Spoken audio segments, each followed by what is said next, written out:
기명 편입 일산 캠퍼스에서 종합반 수강하여 일반 편입 전형으로 중앙대 사회복지학과에 최초 합격한 박수정입니다. 저는 시험 환경에 익숙해지고 자신감을 키우기 위해 총 19곳의 대학에 지원했습니다. 진짜로 원했던 학교 시험이래 시험 압박감을 줄이고 실전 감각을 극대화하기 위한 제 전략이었습니다. 그 결과 총 8곳의 대학에 합격하였고 사회복지학과는 중앙대학교, 서울시립대, 서울여대, 심리학과는 아주대, 덕성여대, 경영학과는 한국항공대, 숭실대 그리고 국민대 그리고 도시계획 부동산학과는 단국대학교에 합격했습니다. 너 학교 어디 다녀? 라는 질문에 당당하게 대답하고 싶었어요. 전적대에서 전공 지식뿐만 아니라 배움의 즐거움과 인간관계 속에서 많은 가치를 얻었다고 지금도 생각합니다. 하지만 그 질문만큼은 항상 저를 움츠려들게 만들었어요. 결정적인 계기는 한 강의의 중간고사였어요. 시험의 평가 기준이 글씨체의 크기와 정돈 정도로만 정해져 있다는 사실에 큰 충격을 받았고 그 순간 내가 진짜 공부하고 싶은 환경은 이런 곳이 아니구나 라는 확신이 들었습니다. 그 무렵 지하철 안에서 우연히 기명 편입 광고를 보게 되었고 편입에 대해서 아무것도 모른 채 설명회를 신청했어요. 일산 캠퍼스 설명회에서 원장님의 합격률과 체계적인 커리큘럼 그리고 편입 제도에 대한 설명을 들으며 이거다라는 확신이 들었고 바로 등록하며 편입을 본격적으로 준비하게 됐습니다. 저는 개인 문제집을 따로 구매하지 않고 오로지 복습 중심으로만 공부했습니다. 제 복습 방식은 학원 교수님의 풀이법을 그대로 복제해 완전히 제 것으로 만드는 과정이었습니다. 수업 시간에는 필기를 꼼꼼하게 따라 적었고 수업이 끝난 직후에는 새로운 PDF에 기억나는 대로 내용을 다시 필기했습니다. 이후 원본 필기와 비교하며 놓친 부분을 체크하고 보완했고 이 과정을 여러 차례 반복했습니다. 처음에는 시간이 오래 걸렸지만 핵심 개념이 쌓이고 교수님의 풀이 방식에 익숙해지면서 복습 속도도 점점 빨라졌습니다. 무엇보다 저는 교수님에 대한 깊은 신뢰를 바탕으로 공부했기 때문에 편입 기간 내내 지금 내가 하고 있는 공부 방법이 맞나? 라는 의심이 들지 않았습니다. 또한 저는 경쟁이 스트레스보다는 원동력이 되는 요소라고 생각했기 때문에 이를 적극적으로 활용했습니다.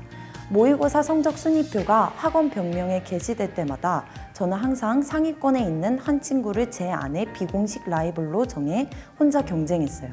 그 친구를 기준 삼아 매번 스스로 점검하고 자극을 주는 방식은 1년간 편입 공부를 지속할 수 있었던 큰 동기이자 버틸 수 있는 힘이 되어주었습니다. 시험이 모두 끝난 후에는 용기를 내어 먼저 연락을 드렸고 지금은 각자의 목표에 합격한 동기로서 서로를 응원하며 좋은 인연으로 이어가고 있습니다.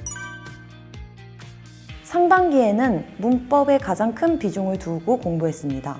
6월까지는 문법, 논리, 독해, 어휘를 6대 1대 1대 2 비율로 학습했어요. 문법을 한 번도 제대로 배운 적이 없어서 문법이 흔들리면 논리와 독해까지 영향을 줄 것 같다는 생각에 상반기 동안은 문법에만 집중했습니다. 여름방학에는 문법과 논리 유료 특강을 수강하여 그동안 이론 위주의 학습을 했던 문법을 실전 문제풀이 중심으로 전환했어요. 논리 특강을 통해서는 논리 문제의 유형을 파악하고 풀이 전략을 체계적으로 습득할 수 있었습니다. 하반기에는 기출 문제 분석을 본격적으로 진행하면서 생소하거나 어려웠던 문제들을 작은 노트에 따로 정리해 두었고 그 노트는 밥 먹을 때, 이동할 때 시험장 안에서도 반복하며 읽어 복습했습니다. 어휘는 상하반기 구분 없이 꾸준히 학습했습니다. 특히 10월부터는 데일리 시험에서 자주 틀리는 어휘를 별도로 공책에 정리해서 이 공책도 시험장에 항상 들고 다니며 반복해서 읽었습니다. 저에게 가장 힘들었던 시기는 편입을 막 시작했을 때였습니다. 어릴 적 호주에서 장기간 거주하며 자연스럽게 영어 감각을 익혔고 귀국 후에도 어학원을 다니며 그 감각을 유지했어요. 초등학교 6학년 때는 IBT 토플을 107점을 받을 정도로 영어에 자신이 있었고 실제로도 큰 노력 없이 좋은 성적을 거두었던 경험이 있었죠. 그래서 편입 영어를 처음 시작했을 때 제 안에 있었던 자만심을 내려놓는 일이 가장 어려웠던 것 같습니다. 그런데 김영 편입에서는 위클리 모의고사 성적 순위표를 학원 벽에 붙여두는데 어느 날 제 이름 옆에 적힌 점수는 58점이었습니다. 그 순간 정신 차려야겠다라는 생각이 확 들었고 그때부터는 속으로 항상 너는 영어 못해 라는 말을 되뇌이며 겸손한 태도로 공부하기 시작했습니다. 그렇게 마음가짐을 바꾸고 묵묵히 공부에 집중하니 점차 성적이 오르기 시작했고 그 변화가 참 뿌듯하고 감사한 경험으로 남아 있습니다. 김영 13 캠퍼스에서 진행된 위클리 모의고사는 저에게 가장 큰 도움이 되었던 시스템이었습니다. 저는 개인 문제집 없이 복습 위주로 공부했기 때문에 이 모의고사를 통해 제 위치를 객관적으로 파악하고 동시에 교수님의 문제풀이법을 스스로 적용해보는 좋은 기회가 되었어요. 사실상 위클리 모의고사는 저희 합격에 결정적인 역할을 했다고 해도 과언이 아닙니다. 또한 담임 시스템이 정말 도움이 되었습니다. 담임 선생님께서 직접 편입을 경험하신 분이어서 현실적인 조언과 전략적인 배치 상담이 가능했어요. 선생님의 조언 덕분에 저는 실제로 시험에서 좋은 결과를 얻을 수 있었습니다. 1년간 편입을 준비하는 과정 자체가 제게는 하나의 인내 훈련이었고 그 과정을 끝까지 버텨내고 원하는 결과를 만들어낸 제 자신이 정말 자랑스럽게 느껴졌습니다. 무엇보다 그 경험을 통해 앞으로 살아가면서 마주하게 될 다양한 도전들 역시 충분히 이겨낼 수 있다는 믿음과 자신감이 생겼습니다. 요즘은 미래에 대한 막연한 두려움도 느끼고 있지만 그럼에도 불구하고 진로를 고민하고 자격증 같은 새로운 도전을 하나씩 계획하고 있는 제 자신을 보며 나는 이미 한번 해낸 사람이야, 또 해낼 수 있어 라는 내면의 확신이 생겼습니다. 편입이라는 경험은 단순한 합격 그 이상의 의미로 앞으로의 삶을 살아가는 힘과 태도를 제게 선물했다고 생각합니다. 제 편입 기간을 돌아보면 아쉬움이 남는 점이 두 가지가 있습니다. 첫 번째는 해설이 포함된 기출문제집을 사지 않은 것입니다. 위클리 모의고사와 전국 모의고사를 꾸준히 풀고 스스로 해설하며 체계적인 복습 루틴을 만들었기 때문에 기출문제집 없이도 충분하다고 생각했어요. 하지만 지금 돌이켜보며 기출문제집을 활용했다면 해설을 찾는 시간도 아끼고 더 정교한 풀이 접근 방식을 익힐 수 있었을 텐데 하는 아쉬움이 남습니다. 두 번째는 어휘에 좀 더 투자를 하지 못한 점입니다. 편입을 시작할 때 선생님께서 대부분의 합격생들이 결국 어휘를 가장 후회한다고 하셨는데 그 말이 시험장에 들어가서야 실감났습니다. MVP1은 20회독, MVP2는 13회독을 했음에도 불구하고 시험장에서는 뜻이 생각이 나지 않는 단어, 처음 보는 단어들의 멘탈이 흔들리는 경험을 했습니다. 그때 내가 어휘를 조금만 더 밀도 있게 봤더라면 하는 마음이 컸고 그 아쉬움은 지금도 남아 있습니다. 저는 5월과 9월 총 2번의 슬럼프를 겪었습니다. 그 슬럼프는 공부가 힘들어서 그만두고 싶다는 마음보다는 체력적인 고갈로 인한 스트레스가 원인이었습니다.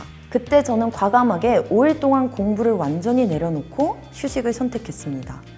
혼자 조용히 여행을 다녀오거나 집에서 푹 쉬는 시간을 가졌습니다.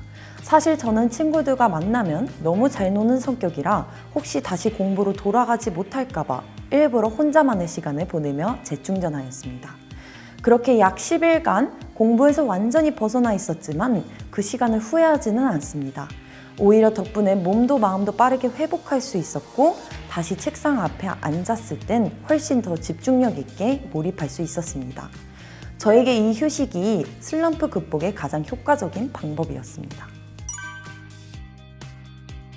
김영 편입에서 제공한 무료 학업계획서 특강과 유료 개인 첨삭 시스템을 적극 활용했습니다. 특히 무료 특강은 학업계획서의 목적을 정확하게 이해하는 데 도움이 되어서 학업계획서를 쓰는 데 있어 매우 도움이 되었습니다. 또한 개인 첨삭까지 신청하여 맞춤형 피드백을 받으며 제가 쓴 학업계획서의 문제점을 확인하여 더욱 완벽한 학업계획서를 작성할 수 있었습니다. 9월에 저는 학업계획서의 전반적인 틀을 마련하였으며 시험을 보고 1차 합격한 학교를 위주로 시험의 특색에 맞게 수정하였습니다. 이때 저는 각 학교의 교육 목표를 연계하며 반드시 이 학교여야 하는 이유와 전적대에서 배운 내용을 언급하며 진학하게 되었을 때 나의 역량에 대해서 강하게 어필하였습니다. 일산 캠퍼스에서 집으로 가는 길에 할머니 댁이 있었기 때문에 저는 공부를 마치면 늘 할머니 댁에 들러 저녁을 먹고 집에 가곤 했습니다. 그래서 제가 편입을 준비하는 모습을 가장 가까이에서 지켜봐 주신 분도 할머니였습니다.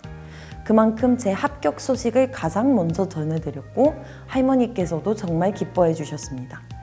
많은 분들이 축하를 해주셨지만 사실 저는 누군가를 위해 편입을 한 게 아니라 오로지 저 자신을 위한 도전이었기 때문에 가장 먼저 든 감정은 정말 수고했다 나 자신이라는 뿌듯함과 대견함이었습니다.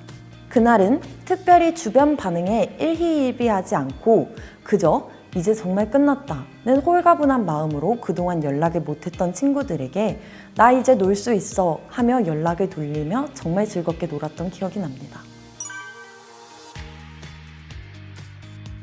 일산 캠퍼스에서 논리를 가르쳐주신 박동석 교수님께서 자주 하신 말씀이 있습니다. 겸손하게 공부하고 거만하게 합격해라. 공부를 할 당시에는 그 의미를 완전히 이해하지 못했지만 그 문장을 마음에 새기며 늘 겸손한 자세로 공부하려고 노력했습니다. 저는 항상 스스로에게 너는 영어를 잘하지 않아 라고 되뇌이면서 아는 것도 다시 배우겠다는 마음으로 수업에 임했습니다.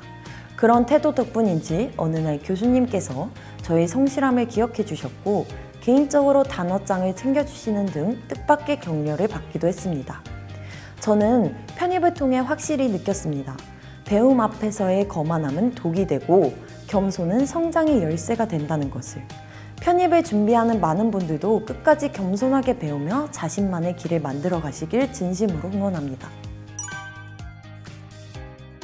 나에게 편입은 배수진이었습니다. 편입에 실패한다면 저는 앞으로의 미래 기회들이 모두 닫힐 수밖에 없었고 반대로 성공한다면 새로운 기회들로 가득한 인생을 열 수 있다고 믿었기 때문입니다. 정말 1년 내내로 죽기 살기로 준비하였고 이거 아니면 나는 끝이다라는 각오로 말 그대로 도끼를 품고 최선을 다할 수 있었습니다. 나의 한계, 대학 편입으로 뛰어넘어 상승하다. 편입은 기명, 기명 편입. 파이팅!